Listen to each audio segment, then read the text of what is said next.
हम developers lazy नहीं होते। कुछ वजहें जो हमारा फोकस डाइवर्ट कर देती हैं। अगर हम पढ़ रहे हैं तो स्टडी का प्रेशर, अगर हम जॉब कर रहे हैं तो काम का प्रेशर, और फिर आ जाती हैं जिम्मेदारियाँ, जिन वजहों से हम अपनी लाइफ में इतना बिजी हो जाते हैं कि हम भूल जाते हैं कि हमारा फोकस हट चुका है हमारे कैरियर ग्रोथ से।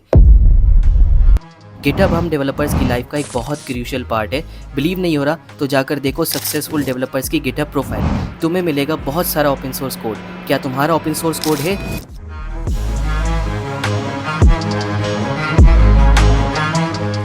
Open source contribution on GitHub बहुत इंपॉर्टेंट है हमारे कैरियर के लिए। इस वीडियो में हम गिटहब को भी समझेंगे, और अगर अब तक आपने अपना कोई भी प्रोजेक्ट गिटहब पर नहीं रखा तो आज इस वीडियो के एंड होने तक ये प्रॉब्लम सॉल्व हो जाएगी। आपने अगर किसी कंपनी में जॉब नहीं की तो मैं आपको बताऊं कि गिटहब के बगैर आपका सफर मुश्किल है। Multi billion dollar companies GitHub को यूज करती हैं, इसलिए गिटहब को समझना हमारे लिए बहुत इंपॉर्टेंट है। ये शो करती है रिक्रूटर्स को आपसे मिले बगैर कि आपके कोडिंग का लेवल क्या है, और जितनी ज्यादा कंट्रीब्यूशन ऑन गिटहब उतना चांस है बड़ी कंपनीज में जाने का। मैं अगली वीडियोस में बहुत सारे प्रोजेक्ट्स बिल्ड करने वाला हूं जो हम सीखेंगे भी और साथ ही साथ गिटहब पर अपलोड भी करते जाएंगे, मगर उसके लिए आपको एक बटन प्रेस करना होगा जिसका नाम है सब्सक्राइब। अब बड़ी बड़ी आईटी कंपनीज कोड लाइव भी गिटहब से करती हैं, यानी मैंने कोई भी चेंजेस गिटहब में पुश की वो डायरेक्टली हमारी लाइव हो जाती हैं। इसको मालूम है क्या कहते हैं? CI/CD, यानी कंटिन्यूअस इंटीग्रेशन कंटिन्यूअस डेवलपमेंट। ये CI/CD वाला स्ट्रक्चर मैं बना के दिखाऊंगा अपनी अगली वीडियोस में। हम स्टेप बाय स्टेप चलेंगे। सबसे पहले तो मैंने अपनी लास्ट वीडियो में जो पोर्टफोलियो वेबसाइट आपको बनाने को कहा था वो जाके बना लो। पोर्टफोलियो वेबसाइट एक प्रोफेशनल वे है रिक्रूटर्स को अट्रैक्ट करने के लिए, और ये हमारा पहला स्टेप है हमारी गिटहब की कंट्रीब्यूशन में। बताता हूँ कैसे। जिस लैंग्वेज में आपकी एक्सपर्टीज है उसमें बनाओ। मैंने अपनी लास्ट वीडियो में सिंपल HTML एंड CSS की मदद से वेबसाइट बनाई थी, और इसके सोर्स कोड का लिंक मैं डिस्क्रिप्शन में पेस्ट कर दूंगा। आप चाहो तो सोर्स कोड को डाउनलोड करके अपनी इन्फो डालकर अपनी वेबसाइट बना सकते हो। उसके बाद उसको वैसे ही जैसे मैंने ये सोर्स कोड पब्लिक किया हुआ है, आप भी अपने लिए पोर्टफोलियो वेबसाइट बनाकर इसको पब्लिक कर दो गिटहब पर, और हर जगह अपनी गिटहब प्रोफाइल का लिंक यूज करो। In simple words, GitHub profile is your portfolio, जहां आप अपने लिए जो भी बिल्ड करोगे वो पब्लिक कर सकते हो गिटहब पर। Let people use that code. जब किसी को आपका कोड अच्छा लगेगा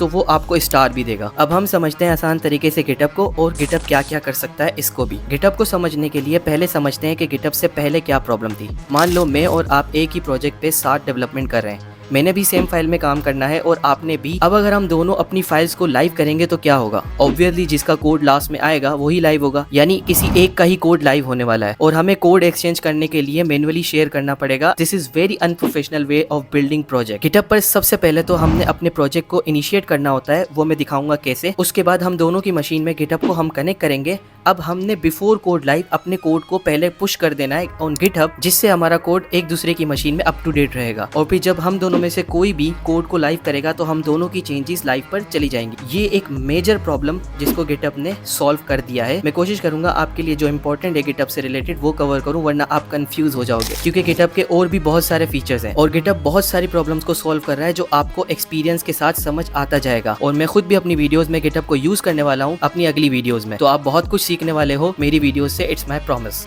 गिटहब AI में भी बहुत काम कर रहा है। मैं खुद उस AI के फीचर को यूज करके अपना 10 मिनट का कोड 1 मिनट में करता हूँ। उस पर मैं अलग से वीडियो बनाऊंगा। अभी हम प्रैक्टिकली गिटहब को समझते हैं, यानी जो भी मैंने अभी आपको बताया वो सब हम प्रैक्टिकल करने वाले हैं। मैं कोशिश करूंगा सिर्फ वो समझाऊं जो आपके लिए इंपॉर्टेंट है, क्योंकि गिटहब के बहुत सारे फीचर्स हैं। अगर मैंने आपको बहुत सारे फीचर्स इस वीडियो में बताया तो आप कंफ्यूज हो जाओगे। स्टेप बाय स्टेप चलते हैं। सबसे पहले आपके लिए जो इंपॉर्टेंट है इन स्टार्ट वो समझते हैं। तो उसके लिए आपको क्या करना है, गिटहब की वेबसाइट पे आना है, साइन अप के बटन पे क्लिक कर देना है। ये आपसे कुछ रिक्वायर्ड इन्फॉर्मेशन पूछेगा, like email address, first name, last name. इसको फिल करने के बाद आपने उस अकाउंट को लॉगिन कर लेना है, और जैसे ही आप लॉगिन कर लोगे तो आपके पास इस तरह से स्क्रीन आएगी गिटहब की। मेरे पास लेफ्ट साइड पे 2 प्रोजेक्ट शो हो रहे हैं, मैं आपको इसके बारे में बताता हूँ। उसके बाद आपने क्या करना है, इस अवतार पे क्लिक करना है। इससे आपके पास मेन्यू खुल जाएगा, और उसमें आपने यूर प्रोफाइल पे क्लिक कर लेना है। यहाँ पर आप अपनी प्रोफाइल में अच्छी से अच्छी इन्फॉर्मेशन इसमें डालो गिटहब पे, और जो प्रोफेशनल लोग हैं उनकी गिटहब की प्रोफाइल को देखो। जितनी ज्यादा इन्फॉर्मेशन दोगे उतना आपके लिए अच्छा है, क्योंकि ये आपका गिटहब पोर्टफोलियो है। उसके बाद हम समझते हैं रिपोजिटरीज को। जब भी आप किसी प्रोजेक्ट पर काम करेंगे तो आप उस प्रोजेक्ट से रिलेटेड एक रिपोजिटरी गिटहब पे क्रिएट करोगे।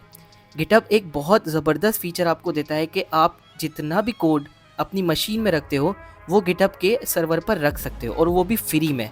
आप प्राइवेट रिपोजिटरी क्रिएट करो या पब्लिक करो, आप फ्री में रख सकते हो उसको। गिटहब 1 रुपया भी उस पर चार्ज नहीं करेगा। कुछ लिमिटेशंस हैं बट वो कंपनी अकाउंट में, लेकिन पर्सनल प्रोफेशनल अकाउंट में कोई ऐसी लिमिटेशंस नहीं है जो आपको रोके। और अगर आपका कोड गिटहब पर पड़ा होगा तो आप किसी भी मशीन में स्विच होकर उस पर काम कर सकते हैं और अपने दोस्तों के साथ उस कोड को शेयर कर सकते हैं। रिपोजिटरी क्रिएट करने के लिए आपने रिपोजिटरी के मेन्यू में आना है, उसके बाद यहाँ पर आके आपने न्यू पे क्लिक कर देना है। अब यहाँ पे वो आपसे पूछेगा रिपोजिटरी का नाम क्या रखना है। अब आपके प्रोजेक्ट का जो भी नाम है वो आप यहाँ पे रख सकते हो। जैसे मैं यहाँ पे लिख देता हूँ पोर्टफोलियो, यहाँ पे लिखा हुआ है। उसके बाद आपने अगर कोई प्रोजेक्ट की डिटेल डालनी है तो वो डाल दें, it's optional. Public and private वाला पार्ट भी इंपॉर्टेंट है। पब्लिक एंड प्राइवेट, इसमें डिफरेंस ये है कि जब भी आप कोई क्लाइंट के लिए या कंपनी के लिए काम कर रहे होते हैं तो ऑब्वियसली वो प्राइवेट होता है, उसमें कंपनी या क्लाइंट नहीं चाहता कि मेरा कोड किसी और को दिखे। जब भी आप अपनी रिपोजिटरी को पब्लिक करते हैं तो कोई भी आपके कोड की सारी चेंजेस को देख भी सकता है और आपके कोड को डाउनलोड भी कर सकता है। तो ये डिपेंड करता है कि आपकी क्या रिक्वायरमेंट है। अगर आप अपने लिए कोई प्रोजेक्ट बना रहे हो और आप उसको पब्लिक करना चाहते हो तो आप पब्लिक सिलेक्ट कर लो, और वो अच्छा भी है। आप अपने लिए प्रोजेक्ट ज्यादा से ज्यादा बनाओ, जितनी ज्यादा कंट्रीब्यूशन उतना आपका फायदा है। तो अभी हम इसको पब्लिक ही सिलेक्ट कर लेते हैं क्योंकि हम किसी और के लिए काम नहीं कर रहे, अभी हम खुद के लिए प्रैक्टिस कर रहे हैं, तो इसको पब्लिक ही सिलेक्ट कर लेते हैं। इसके बाद आप सिंपली इस पे क्लिक कर दो क्रिएट रिपोजिटरी, तो ये आपकी रिपोजिटरी क्रिएट हो जाएगी। जैसे आपकी रिपोजिटरी क्रिएट हो जाएगी तो ये आपको कुछ इन्फॉर्मेशन प्रोवाइड करेगा, लाइक आप इसके कोड को किस तरीके से अपनी लोकल मशीन में डाउनलोड कर सकते हो। तो मैं आपको सजेस्ट करूंगा कि आप इसके लिए सिंपल गिटहब डेस्कटॉप यूज करो। गूगल पे जाके आप गिटहब डेस्कटॉप लिखो और अपने ऑपरेटिंग सिस्टम के हिसाब से उसको डाउनलोड कर लो। जैसे मैं ऑपरेटिंग सिस्टम यूज कर रहा हूँ मैक, तो मैं अपने लिए डाउनलोड फॉर मैक ओएस पे क्लिक करूंगा। अगर आपकी रिक्वायरमेंट विंडोज है तो आप विंडोज के लिए डाउनलोड कर लो। जब आपके पास ये डाउनलोड हो जाए तो उसको इंस्टॉल करके उसमें लॉग इन करके जब आप गिटहब की डेस्कटॉप एप्लीकेशन खोलेंगे तो आपके पास ये वाला व्यू तो नहीं आएगा क्योंकि इसमें ऑलरेडी एक रिपोजिटरी कनेक्टेड है, इसलिए मुझे ये दिखा रहा है। आपके पास 3-4 बटन शो होंगे जिसमें आपके पास ये बटन्स लाजमी शो हो रहे होंगे, clone repository, create new repository या ऐड एग्जिस्टिंग रिपोजिटरी। स्टार्ट करते हैं क्लोन रिपोजिटरी से। क्लोन का मकसद बेसिकली क्या होता है कि आपके अकाउंट में जो भी रिपोजिटरी का आप एक्सेस रखते हैं उसको आप अपनी मशीन में just by clicking that repository, जैसे अभी यहाँ पे मुझे 3 रिपोजिटरी शो हो रही हैं जो मेरे अकाउंट में बनी हुई हैं या मुझे उनके ऊपर एक्सेस है, तो मैं उन रिपोजिटरीज को सिलेक्ट करके जस्ट यहाँ पे लोकेशन बताऊंगा मैं किस फोल्डर में उसको डाउनलोड करना चाहता हूँ और यहाँ पे क्लिक कर दूंगा क्लोन पे। तो ये क्या करेगा, उस रिपोजिटरी में जितना भी कोड होगा वो मेरी लोकल मशीन में ले आएगा, मुझे मैनुअली डाउनलोड करने की जरूरत नहीं पड़ेगी। अभी इस रिपोजिटरी में कोई भी कोड नहीं था तो इसलिए ब्लैंक आ रही है, आप देख रहे होंगे इसमें कुछ भी नहीं आ रहा, चेंजेस भी नहीं दिखा रहा, इवन अभी तक तो कोई ब्रांच भी पब्लिश नहीं हुई। ब्रांच बेसिकली क्या होता है कि जब मल्टीपल लोग एक ही प्रोजेक्ट पे काम कर रहे होते हैं तो ऑब्वियसली एक ही फाइल में काम करने से उनके कॉन्फ्लिक्ट क्रिएट हो सकते हैं। तो कंपनीज क्या करती हैं कि मल्टीपल ब्रांचेस बनाती हैं। ब्रांचेस को तब हम यूज करते हैं जब हमें मल्टीपल लोगों के साथ काम करना हो। अभी हमारी रिक्वायरमेंट ब्रांचेस की नहीं है, अभी हमारी सिंपली एक ही ब्रांच क्रिएट होगी जो कि मेन ब्रांच है। अब हम क्या करते हैं, इस रिपोजिटरी को अपने लोकल मशीन में ओपन कर लेते हैं। तो ये मेरे पास विजुअल कोड स्टूडियो में ये फोल्डर खुल चुका है। अब मैं क्या करूंगा, इसमें एक फाइल क्रिएट करूंगा index.html के नाम से। ये सिर्फ आपको समझाने के लिए कर रहा हूँ। इसको बंद कर देते हैं और यहाँ पे मैं लिखता हूँ HTML5, एक कोड जनरेट कर लेता हूँ और इसको चेंज करके और इसको मैं सेव करके अब जब मैं गिटहब की डेस्कटॉप एप्लीकेशन पे आऊँगा तो मुझे दिखा रहा है कि मैंने एक न्यू फाइल क्रिएट की है। अगर मैंने कोई चेंजेस की होती तो वो ये भी दिखा रहा होता। और जब मैं इसको सिंपली यहाँ पर कोई भी कमेंट देके, जैसे मैं यहाँ पे लिख रहा हूँ इनिट और जस्ट इस पे क्लिक करूंगा, अभी मेरी कोई ब्रांच नहीं क्रिएट हुई क्योंकि ये मेरा कोड इस एक ब्रांच में जाने वाला है। मैं और भी ब्रांच क्रिएट करके इसकी कॉपीज बना सकता हूँ, पर अभी हमारी रिक्वायरमेंट नहीं है। अभी हम सिंपली इसको पब्लिश ब्रांच कर देते हैं। तो इससे क्या होगा, ये हमारी ब्रांच भी क्रिएट कर देगा और हमारे कोड को भी सर्वर पे अपलोड कर देगा। अब हम अपने गिटहब के अकाउंट में जाते हैं और जाकर देखते हैं कि हमारी रिपोजिटरी में कोड आया या नहीं आया। इसको रीलोड कर लेते हैं। तो ये देखें हमारी index.html की फाइल यहाँ पर पहुँच चुकी है 1 मिनट एगो और यहाँ पे दिखा रहा है कि टोटल कमिट्स कितने हैं।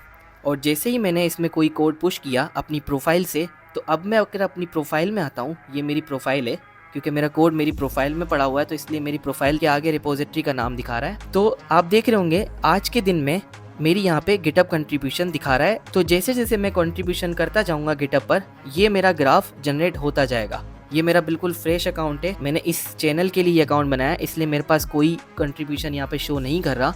लेकिन ऑब्वियसली फ्यूचर में हमारे पास बहुत सारी कंट्रीब्यूशन होने वाली है इस अकाउंट में, तो आपको यहाँ पे नजर आएंगी। तो अब हम वापस अपनी रिपोजिटरीज में आ जाते हैं और हमने जो रिसेंटली रिपोजिटरी क्रिएट की है वो ये वाली है, इसमें आते हैं। अब अगर हमें कोई डिस्क्रिप्शन वगैरह इस रिपोजिटरी के हवाले से देनी है क्योंकि आप अपने प्रोजेक्ट को पब्लिक करने वाले हो, तो मैं सजेस्ट करूंगा कि आप अच्छी से अच्छी इन्फॉर्मेशन यहाँ पे डालो। इवन आप रीडमी की फाइल भी बनाओ। रीडमी की फाइल में आप प्रोजेक्ट के बारे में डिटेल बताते हो अगर वो प्रोजेक्ट पब्लिक है। इवन प्राइवेट भी हो, अगर आप अपनी टीम के साथ काम कर रहे हो तो भी जितनी रिक्वायर्ड इन्फॉर्मेशन है वो रीडमी की फाइल में रखा करो। ये एक प्रोफेशनल वे है। अगर आपको सजेशन चाहिए तो मेरी पोर्टफोलियो वेबसाइट वाली जो रिपोजिटरी है उसमें जाइए, जिसका मैं लिंक आपको डिस्क्रिप्शन में पेस्ट कर दूंगा, और यहाँ से आप जो भी इन्फॉर्मेशन रखी हुई है वो आप चेंज करके अपने हिसाब से इसमें डाल दो।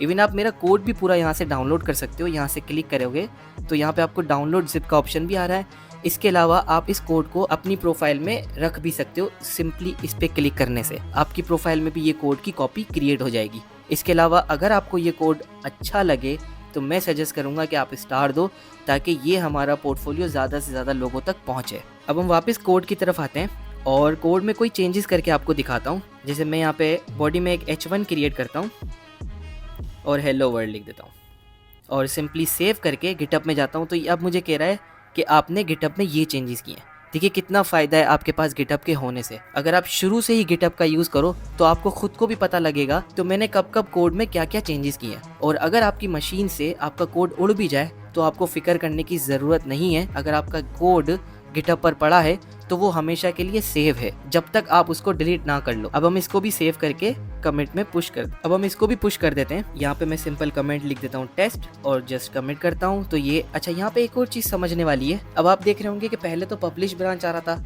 अब कह रहा है पुश। देखिए यहाँ पे दो होते हैं, एक होता है पुश और एक होता है पुल। इन दोनों में डिफरेंस ये होता है कि आप जब कोई भी चेंजेस करते हो तो आप करते हो पुश। आपके टीम मेंबर ने जब कोई कोड पुश किया तो आपके पास यहाँ पे लिखा हुआ आएगा पुल। तो जितनी भी चेंजेस होंगी वो यहाँ पर दिखाएगा भी कि लाइक 3 चेंजेस हुई हैं। आप इसको पुल करना चाहते हो, आप जस्ट सिंपली यहाँ पे क्लिक करोगे तो आपके फ्रेंड का कोड या आपके टीम मेंबर का कोड आपके मशीन में आ जाएगा और आपको यहाँ पर दिखा भी रहा होगा कि कब कब किसने कोड में चेंजेस की हैं। अब हम समझते हैं हम टीम मेंबर किस तरीके से इस रिपोजिटरी में ऐड करते हैं। तो उसके लिए आपको जाना पड़ेगा वापस से वेबसाइट में, रिपोजिटरी की सेटिंग में। ये मेन्यू में आपको शो हो रहा होगा कोलैबोरेटर, यहाँ पर आपने क्लिक करना है। यहाँ पर आप अपने टीम मेंबर्स को ऐड करोगे। इसमें मेक श्योर कीजिएगा कि उसकी गिटहब प्रोफाइल बनी हुई हो। अगर नहीं बनी हुई तो भी आप उसको सिंपली ईमेल एड्रेस टाइप करके इन्वाइट कर सकते हो। जब उसके पास इन्विटेशन जाएगा तो पहले उसको गिटहब अकाउंट बनाना पड़ेगा, उसके बाद वो सिंपली क्लिक करेगा तो उसके पास वो रिपोजिटरी आ जाएगी। इसमें बहुत सारे ऑप्शन है, इसमें आप कंफ्यूज ना हो। जो मैं समझा रहा हूँ फिलहाल उस पर फोकस करो। मैं सारी चीज़ें स्टेप बाय स्टेप आपको समझाऊंगा आगे की वीडियोज़ में। अभी अगर मैंने एक ही वीडियो में सब कुछ समझाया अगेन तो आप कंफ्यूज हो जाओगे। इसलिए मैं कोशिश करता हूँ कि ज़्यादा से ज़्यादा सिंपल तरीके से चीज़ों को एक्सप्लेन करूँ। हमने क्लोन रिपोजिटरी के बटन को तो समझ लिया डेस्कटॉप में। अब हम समझते हैं हमारे पास एक और है ऑप्शन, बड़ा इंपॉर्टेंट है, ऐड एग्जिस्टिंग रिपोजिटरी। ये तो क्रिएट न्यू रिपोजिटरी जैसे हमने लाइव में क्रिएट की वैसे यहीं पे भी क्रिएट कर सकते हैं, लेकिन इससे पहले जो इंपॉर्टेंट पार्ट है वो है ऐड एग्जिस्टिंग रिपोजिटरी। क्योंकि बहुत सारे डेवलपर्स के साथ ये प्रॉब्लम होगी, मेरे साथ भी ये प्रॉब्लम होती है। मैं फोल्डर बना के डेवलपमेंट पहले कर देता हूँ, फिर मुझे बाद में याद आता है ओह मैंने तो रिपोजिटरी क्रिएट की नहीं गिटहब पर। और ऑब्वियसली सम टाइम हम गिटहब पे बाद में प्रोजेक्ट को डिप्लॉय कर रहे होते हैं, तो उस चीज़ के लिए ये बहुत सपोर्टिव है। इसको समझने के लिए हम एक फ़ोल्डर क्रिएट कर लेते हैं। यहाँ पर मैंने एक फ़ोल्डर क्रिएट किया टेस्टिंग फॉर एग्जाम्पल। इसको मैं ओपन कर लेता हूँ VS कोड में। अब यहाँ पर मैं एक फ़ाइल क्रिएट कर लेता हूँ index.html और यहाँ पे मैं कुछ भी HTML5 का एक सैम्पल कोड क्रिएट करके सेव कर लेता हूँ। अब मैं क्या करूँगा, गिटहब में जाऊँगा। अगर मेरा फोल्डर ऑलरेडी क्रिएटेड है और मेरे कोड कर लिया है, अब मैं इसको गिटहब में ले जाना चाह रहा हूँ, तो उसके लिए मेरे पास क्या है, मैं यहाँ पे जाऊँगा ऐड पर और यहाँ पर क्लिक करके इस पर क्लिक करूँगा चूज़। पहले मुझे वो फोल्डर बताना पड़ेगा कि कौन सा फोल्डर है।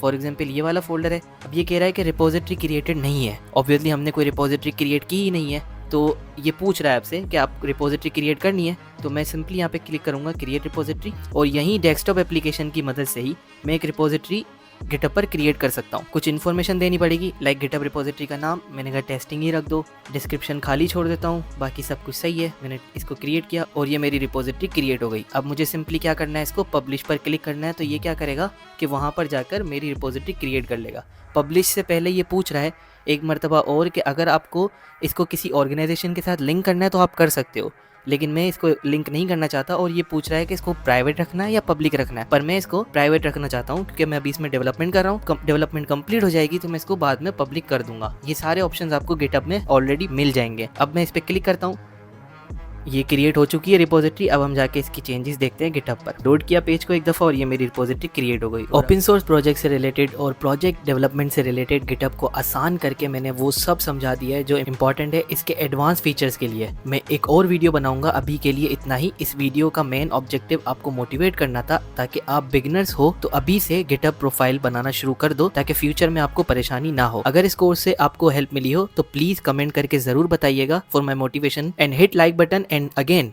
Don't forget to subscribe for more videos. अपना ख्याल रखिएगा, मिलते हैं नेक्स्ट वीडियो में।